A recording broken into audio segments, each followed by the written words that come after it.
My friend won't accept that I don't want to be romantically involved with him, and now I don't know what to do after he made a complete fool of himself trying to convince me otherwise. Posted by you/throw a waffle away. I've had a very tough year with nearly every type of relationship in my life, romantic/intimate, familial, friendship, professional.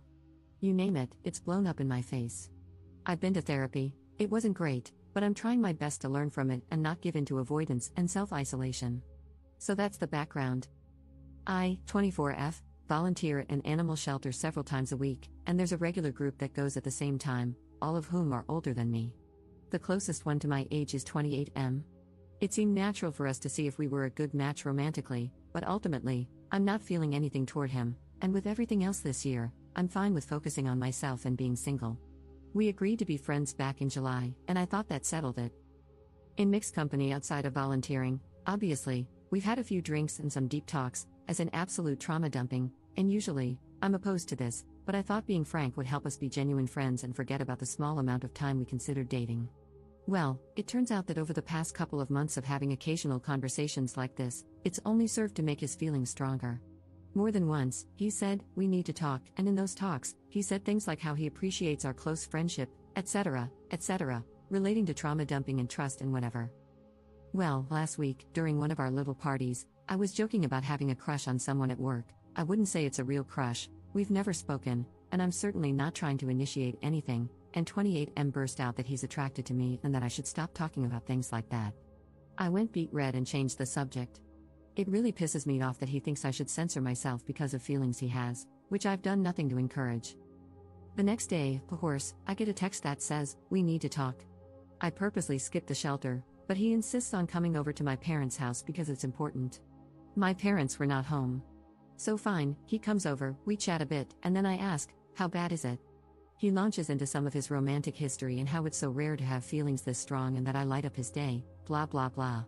Excuse me for being callous, but I've heard this all before. He wants sex. That's what every single relationship and friendship I've had with men boils down to. 28M starts crying because I won't just force myself to be with him. I offer him a tissue, and he sniffs and asks for a band-aid instead because he fell earlier and scraped his knee.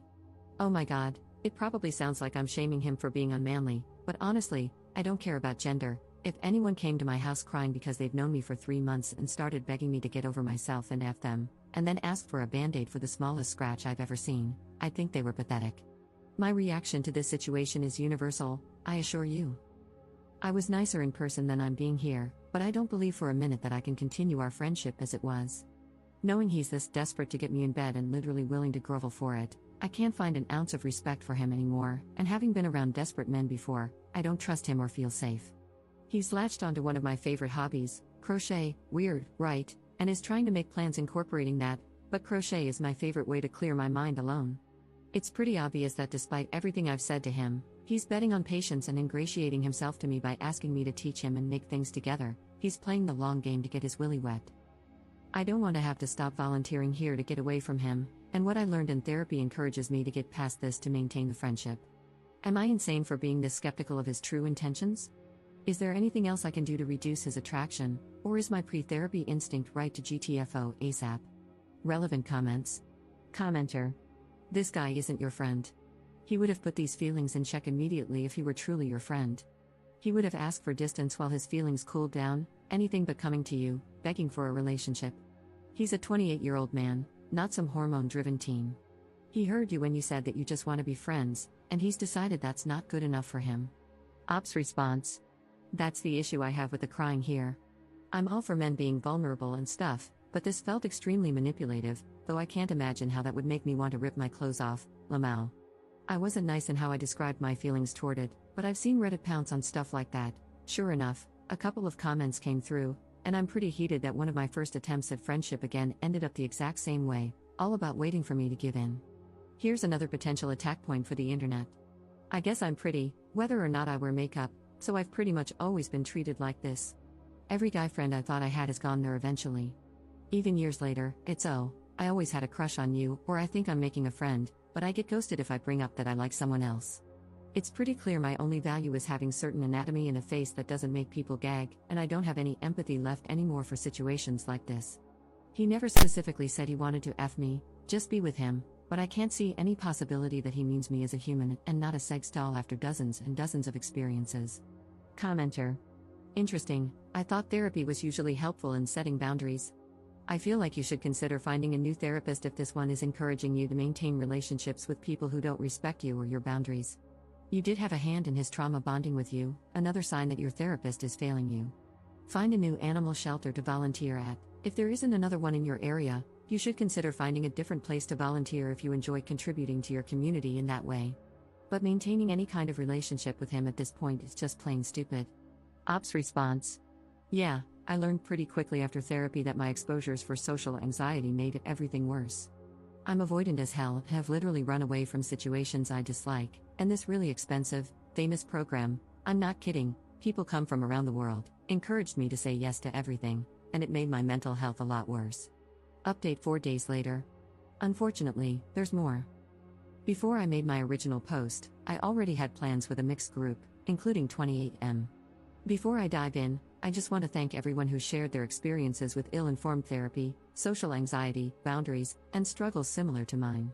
I wish I were in a place where I could trust my gut without outside input, but at least there are kind, encouraging people out there. Unfortunately, the other people canceled, not on purpose, things just fell apart on their end, and I ended up being alone with 28M. It was okay. Later in the day, some of the others did show up, and we were messing around with those TikTok tarot readings, just being silly. Well, when it was my turn, the video that came up, of course, was all about love and romance, and I was like, no way, this makes me want to gag. 28M immediately burst into tears in front of everyone, saying, I wish you had said that the other night, that I make you want to gag. To be fair, there were some shots of booze involved before this, but still. I generally had a good day and wanted to keep the vibe, so I basically had to talk him down, also in front of everyone. Then, once everyone left, he pulled me aside, shocker, huh, and I had to reiterate again that the stupid TikTok thing is literally just TikTok. My reaction was not about him, and I had to defend my entire position in life again. Then he asked if he could prove himself by helping me study for university so he wouldn't make a scene anymore. I said I wasn't sure, but obviously, I'm not going to do that. It's hard enough to focus on school without a weepy baby having tantrums next to me, probably checking me out when I'm not looking. So, it's sad and it sucks because I have to change my whole routine now. I managed to find some other volunteer shifts that work with my schedule, but it's down to just 1 day a week. I told the coordinator why and asked if my new schedule could be kept private, if possible. They agreed to take me off the email list and just keep track of when I'm coming in. I feel bad complicating her job and ditching the other volunteers, but at least I still get to see the animals I've grown attached to. I alluded to this being a pattern in my life in my previous post and comments, but truly, this guy takes the cake. He really believes that every single thing I say revolves around him, like he takes up space in my head. Well, he does, but in a negative way. This week, things seriously escalated on his end, and I'm already tired of it. Surprise, 28M. I've actually lived an entire life without you, and I will continue to do so. Sorry you're so insecure that your life can be totally encompassed by someone else this easily. It's sad, but I doubt he will change. The tactic of cry, then guilt someone into giving me more of what I want is super easy to pull off. He sees every activity I do alone, joyfully, as an opportunity to commandeer that time and make it about him. I was nervous at first that he'd see this. I'm pretty sure he uses Reddit as well, but honestly, I don't care anymore. If he does, maybe seeing my side, because clearly, he cannot listen, might shock him into acting like a normal adult. Top 2 comments. Commenter. This guy is a pathetic creep. Hey, if you stumble across this poor lady's Reddit, please know that countless people, many of them women, think you're a super pathetic creep. You did not deserve to have this guy ruin something you enjoyed, either. I hope he gets abducted by aliens and returned to his creepy home planet. Commenter. Nothing is going to shock him into acting appropriately. He needs therapy, he needs to be brutally honest about his behavior with his therapist, and most importantly, he needs to be willing to do the work to change his behavior for good, which he won't do. All you can do is change your behavior to keep yourself away from creepy, manipulative dudes. Crying like that is manipulative, whether he means it to be or not. Stop hanging out with him one-on-one, and I would stop hanging out with the group if he's there. Can't you hang out with the other friends without him?